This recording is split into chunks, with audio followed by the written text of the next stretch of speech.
Good morning and welcome to Morning Gospel Fuel with Mr. G.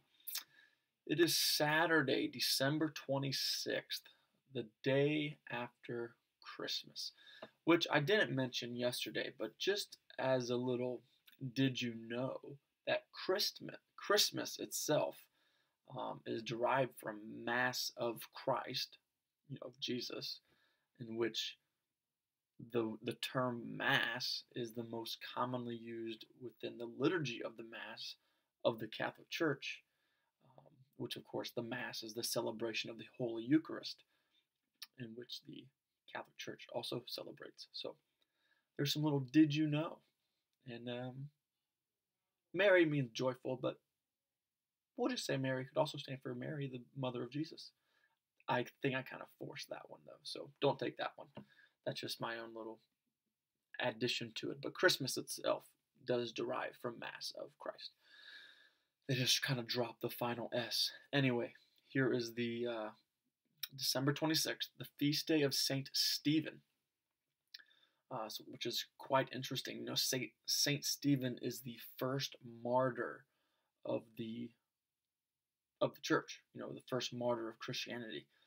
So his feast day is on the December 26th, which is directly the day after the birth of Jesus. So we have all this great joy from Jesus' birth, and the next day is suffering of martyrdom of the first martyr of Saint Stephen, which is so that's what we celebrate today.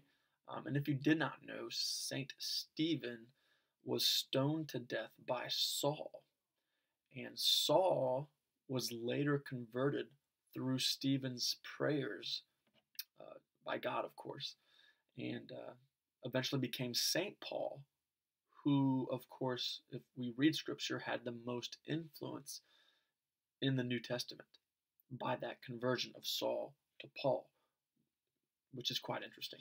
In fact, I read a sermon today by Saint Fulgentius, and it says, "Of Saint Stephen, in his holy and tireless love, he longed to gain by prayer those whom he could not convert by admonition." So, as a Christian, knowing that you're not going to be able to convert everybody or the majority of anybody, and hardly anybody sometimes, it might feel like, um, he still prayed tirelessly out of love for them, and that is how Paul converted, or Saul converted to Paul, because it was Saul's men who put Stephen to death, which, again, amazing of what God can do in people's lives. Because without St. Paul, we want to have the majority or a good chunk of the New Testament. Anyway, let's get to the gospel as it relates, keeping in mind that it relates to martyrdom and Christianity and suffering as it did over 2,000 years ago with St. Stephen. So, let's begin with the gospel from Matthew chapter 10, verse 17 through 22. In the name of the Father, Son, and Holy Spirit, amen. "But beware of people, for they will hand you over to courts and scourge you in their synagogues, and you will be led before governors and kings for my sake as a witness before them and the pagans. When they hand you over, do not worry about how you are to speak or what you are to say. You will be given at that moment what you are to say. For it will not be you who speak, but the Spirit of your Father speaking through you. Brother will hand over brother to death, and the father his child. Children will rise up against parents and have them put to death. You will be hated by all because of my name, but whoever endures to the end will be saved." All right, such joyful words the day after Christmas, huh? As we talk about the coming persecutions. And it does say in the footnote that even though you will be hated by all because of my name, but whoever endures to the end will be saved. So endure to the end. We could think of that as like Armageddon or like the second coming or the parousia. But the footnote says, even though it could allude to that, it also talks about, endure to the end of our own life, of our physical life here on earth, as it relates to the martyrs. So it could be both. Maybe it's one. I don't know. So, but either way, it's very real, and it's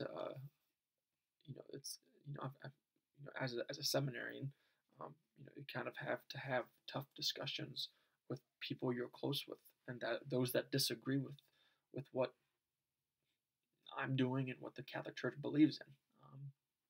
So, and it's just the reality of the beast of what we need to of what going against. So there's a lot of suffering if you truly follow Christ as best as you can, and we're called to suffer. Jesus Christ Himself suffered pretty much His entire life. Um, and if you've ever watched the Passion of the Christ, of the agony in the garden before He was arrested, of just how much turmoil and He was going through, and internal suffering Jesus was going through, and external for that matter. But as we celebrate the feast day of Saint Stephen, the first martyr of the church, the challenge is to learn to change your mentality in regard to suffering, rather than thinking, why is this happening to me, and kind of giving yourself a pity party, which is in our human nature to do that.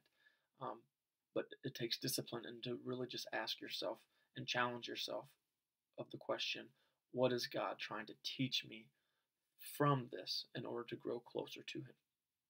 So that's the challenge. Have a great day. God bless. And Merry Christmas. Because there are 12 days of Christmas. Merry Christmas. In the Father, Son, Holy Spirit. Amen.